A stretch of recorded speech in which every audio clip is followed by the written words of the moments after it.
ఒక్కసారి కొమ్మూరి గోల్డ్ కి కాల్ చేయండి. తాకట్లో ఉన్న మీ బంగారాన్ని విడిపించి మార్కెట్ ప్రైస్ కి వాళ్ళు కొనుక్కుని మిగతా డబ్బులు మీకు ఇచ్చేస్తారు. మీరందరూ కూడా ఒక విషయం గుర్తుపెట్టుకోవాల్సిన అవసరం ఉంది. కొన్ని సమస్యలు వారసత్వంగా వస్తాయి. కొన్ని సమస్యలు కొంతమంది వ్యక్తులు సృష్టిస్తారు. మిమ్మల్ని అందరినీ క్షోభ పెట్టిన పెద్ద సమస్య భూ సమస్య. గత పాలకుల యొక్క పాపాలు, లక్షల కుటుంబాలు ఈ అరాచకానికి దెబ్బతిన్నారు. నేను ఎన్నికలప్పుడు తిరిగినప్పుడు నేను చూశాను మిమ్మల్ని అందరినీ. కొత్తగా ఆ రోజు కొత్త పుస్తకం తీసుకొచ్చారు, ఒక చట్టాన్ని. ఆ చట్టం మీరు తీసుకొస్తే ఏదైతే ల్యాండ్ టైటిలింగ్ యాక్ట్, నేను ఎక్కడికి పోయినా ప్రజల్లో భయం.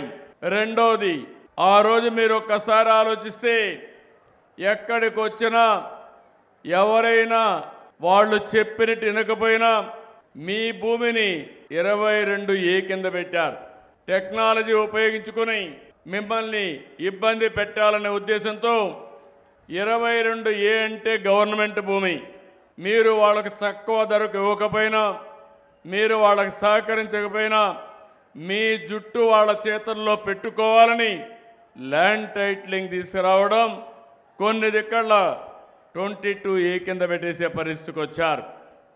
అప్పటికే కొన్ని భూముల్లో సమస్యలు ఉన్నాయి. ఇది చేసిన తర్వాత సమస్య జటిలమైంది. నేను ఇదే నియోజకవర్గంలో ఎన్నికల రోజున ల్యాండ్ టైటిలింగ్ యాక్ట్ని తగలబెట్టి వచ్చిన వెంటనే ఈ చట్టాన్ని రద్దు చేసి భూ సమస్య పరిష్కరిస్తానని ఆ రోజు హామీ ఇచ్చాను. చట్టాన్ని రద్దు చేశాం. భూ వివాదాల పరిష్కారానికి దృఢ సంకల్పంతో ముందుకు పోతున్నాం. నాకు మొట్టమొదటిసారిగా 95లోనే 94లో నేను రెవెన్యూ మంత్రిని, ఫైనాన్స్ మినిస్టర్గా అయ్యాను. అప్పుడే స్టడీ చేశాను. ఆ రోజు సమైక్య ఆంధ్రప్రదేశ్లో తెలంగాణలో కొన్ని సమస్యలు ఎక్కువ ఉండేటివి. దానికి కారణం నిజాం పాలనలో ఎప్పుడు కూడా భూములన్నీ అనేక మందికి ఇచ్చేవాళ్ళు. ఇక్కడ బ్రిటిష్ వాళ్ళ పరిపాలన, అప్పుడే పగడ్బందీ అయినటువంటి ల్యాండ్ రిఫార్మ్ యాక్ట్ కూడా పెట్టుకొని చేశారు. మనం అందరూ కొంతమంది పెద్దవాళ్ళకి ఉండేవాళ్ళకి ఐడియా ఉంటుంది. ఆ రోజు జమాబందీ చేసేవాళ్ళు. సంవత్సరానికి ఒక్కసారి జమాబందీ చేసి మీ ఆస్తి మీదని మన లెక్కలు రాసేవాళ్ళు. దానికి పన్ను కూడా కట్టేవాళ్ళం. మొట్టమొదటిసారిగా ఎన్టీ రామారావు గారు ముఖ్యమంత్రి అయిన తర్వాత మన భూమి పైన పన్ను కట్టడం ఏంటి? అందుకే భూమి పన్ను రద్దు చేస్తానని రద్దు చేసిన వ్యక్తి నందమూరి తారక రామారావు గారు అని చెప్పి నేను మీకు తెలియజేస్తున్నా. ఇప్పుడే తులసమ్మ గారు ఒక విషయం చెప్పారు. నాకు అనుభవం ఉండి కూడా ఈ సమస్య పరిష్కారం చేయాలంటే చాలా జటిలమైన సమస్య, చాలా సున్నితమైన సమస్య. భూమి మీది, మీ భూమి మీద ఫోటో ఆనాటి పాలకులది. భూమి చుట్టూరు సర్వే రాళ్లపైన కూడా ఫోటో వేసుకునే పరిస్థితికి వచ్చారు. అంటే ఫోటో పిచ్చి పరాకాష్ఠకి వెళ్ళే పరిస్థితికి వచ్చింది. అది ఆలోచించిన తర్వాత నేను ఆలోచించాను, ఒకవేళ వేస్తే మీ నాన్న ఫోటోనో మీ తాత ఎవరైతే ఆ భూమి ఇచ్చారో వాళ్ళ ఫోటో వేయాలి, కానీ వీళ్ళ ఫోటో వేసుకోవడం తప్పని ఆ ఫోటోను రద్దు చేసి రాజముద్రతో ఈరోజు మీకు పట్టాలు ఇస్తున్నాం. ఆ తర్వాత ఆలోచించాను, మళ్ళీ ఎవరైనా దుర్మార్గులు వస్తే ఆ దుర్మార్గులు మళ్ళీ రికార్డు మార్చే పరిస్థితికి వస్తారు. నేను కానీ ఏమారితే కింద నుండే వాళ్ళు దళారులు కూడా తయారవుతారు. మేము మీకు పట్టా ఇప్పిస్తాం, రేట్ ఎంత ఇస్తామని. అందుకే నేను ఇవన్నీ ఆలోచించి సర్వే మొదలుపెట్టాం. రీసర్వే చేస్తున్నాం. ఆ రీసర్వేలో కూడా రైతుకి ఇన్ఫర్మేషన్ పంపిస్తున్నాం. మీకు పంపించిన తర్వాత మీరు వస్తే మీ సమక్షంలో సర్వే చేపిస్తున్నాం. నీకు ఎంత భూమి ఎన్ని ప్లేసుల్లో ఉంటే అవన్నీ కూడా రాసి మీ పేరుతో ఎక్కడెక్కడున్నాయో వివరాలు రాసి మీకు అందజేస్తున్నాం. మీరు అవన్నీ చూసుకున్న తర్వాత కరెక్ట్గా ఉన్నాయని ఒప్పుకుంటే మీరు సంతకం పెడితే అప్పుడు మెడ్రాసుకు పంపించి సెక్యూరిటీ ప్రెస్లో ఈ పుస్తకాలు ప్రింట్ చేస్తున్నాం. ఇది ఎవడంటే వాడు చేయడానికి వీలు లేదు. మన కరెన్సీ ఉంది, కరెన్సీని మన డబ్బుల్ని వేరే వాళ్ళు డూప్లికేట్ ప్రింట్ చేయడానికి వీలు లేదు. అలాంటి జాగ్రత్తలు తీసుకున్నాం. మళ్ళీ ఎలాంటి ఇబ్బంది లేకుండా మధ్యలో దళారీ వ్యవస్థ లేకుండా ఉండాలని నేరుగా ఇలాంటి మీటింగులు పెట్టి గ్రామ సభల ద్వారా మీకు ఇప్పిస్తున్నా. అదే మరిగా మిమ్మల్ని అందరినీ ఐవీఆర్ఎస్ అడుగుతున్నాను, సమాచారం అడుగుతున్నాను, ఎప్పటికప్పుడు పర్యవేక్షిస్తున్నాను. ఇప్పటికి 7 సార్లు 7 నెలల్లో ఇక్కడ జిల్లాలకు వచ్చాను. నేను ఒక ఉద్యమంగా తీసుకున్నాను, ఇది ఒక పవిత్రమైన కార్యక్రమంగా తీసుకున్నాను. నా ఆలోచన ఒక్క రూపాయి కూడా అవినీతి లేకుండా, దళారీ వ్యవస్థ లేకుండా మీ అన్ని సమస్యలు పరిష్కారం చేసి, శాశ్వత పరిష్కారం చేసి మీకు అండగా ఉండాలని ఒక సంకల్పంతో ముందుకు పోతున్నా.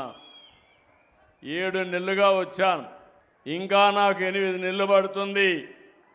7 నెలలు వస్తే ఇప్పుడు మీరు చూస్తే 6,887 గ్రామాల్లో సర్వేలు చేశాం.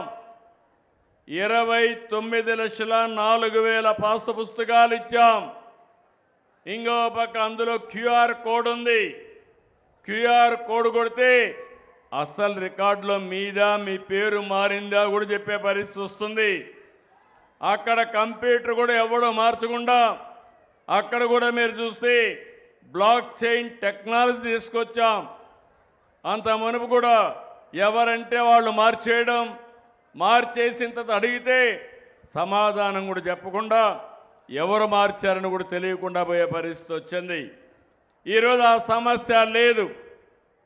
ఎవరైనా ఎక్కడైనా కలబెడితే కంప్యూటర్ ఎవరు కలబెట్టారో చెప్పే పరిస్థితి వస్తుంది. మీ అందరికీ ఒకటే చెప్తున్నా, ఇంకా 8 నెలలు నాకు పడుతుంది. 8 నెలల్లో నేను పూర్తి చేస్తే మార్చి 2027కి ఇప్పటి నుంచి 9,833 గ్రామాల్లో 72,07,605 పట్టాదారు పాస్ పుస్తకాలు ఇవ్వాలా. అది ఇస్తే నాకు ఒక తృప్తి. నేను ఒక మంచి పని చేసి శాశ్వతంగా రైతులకు విముక్తి చేసిన వాడిని అవుతాను. తప్పకుండా చేసి నా యొక్క నిజాయితీ నిరూపించుకుంటామని చెప్పి కూడా నేను మీకు తెలియజేస్తున్నా. ఈ నెలలో రాష్ట్రంలో 428 గ్రామాలు 2,48,00,000 పాస పుస్తకాలు అందించాం. నంద్యాల 8,412, బనగానిపల్లిలో 1,125 పాస పుస్తకాలు అందించాం. ఇవన్నీ కూడా మీరు చూస్తే ఇది ఒక పద్ధతి ప్రకారం చేస్తున్నాం. ఇంకో పక్కన ఇవి జరిగితే భూ వివాదాలు ఉండవు. కలెక్టర్ కానీ జాయింట్ కలెక్టర్ ఉన్నారు. నేను ఒకటే ఆదేశాలు ఇచ్చాను. ఇది ప్రభుత్వానికి అత్యంత ప్రాముఖ్యత కలిగిన కార్యక్రమం. ఎలాంటి అజాగ్రత్త తగదు. ఒక్క రూపాయి కూడా అవినీతి లేకుండా రైతుకు మనం పట్టా ఇవ్వగలిగితే రైతు శాశ్వతంగా ఆనందంగా ఉంటాడు, కృతజ్ఞతగా ఉంటాడు. అది చేయాలని చాలా స్పష్టంగా చెప్పాను. ఇంకో పక్కన విలేజ్ ఇనాములు ఉన్నాయి.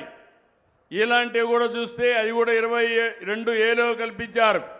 ఇలాంటివన్నీ కూడా ఇప్పుడు మనం మార్పులు చేర్పులు చేసి మీకు ఇస్తున్నాం. ఈరోజు 1971 గ్రామాల్లో రికార్డ్ ఆఫ్ రైట్స్ పూర్తి చేశాం. ఆటోమిటేషన్ తీసుకొచ్చాం. వారసత్వంగా వచ్చిన ఆస్తుల్ని ఇప్పుడు ఆవిడ భర్త చనిపోయారు, ఆ ప్రాపర్టీ ఎవరికి రావాలి, ఆవిడకి రావాలి. దానికి కూడా ఆఫీసులు తిరిగే పరిస్థితి. ఇప్పుడు దీనిపైన ఎక్కడ తహసీల్దార్ ప్రమేయం కూడా లేకుండా 6,80,854 మంది ఆటోమిటేషన్ చేసుకునే పరిస్థితికి వచ్చారు. ఇప్పుడు టెక్నాలజీ విరివిగా వాడుతున్నాం. దీనివల్ల మీరు చూస్తే భవిష్యత్తులో ఎక్కడ కూడా అధికార యంత్రాంగంతో పని లేకుండా మీ పని మీకు జరిగే పరిస్థితి వస్తుంది.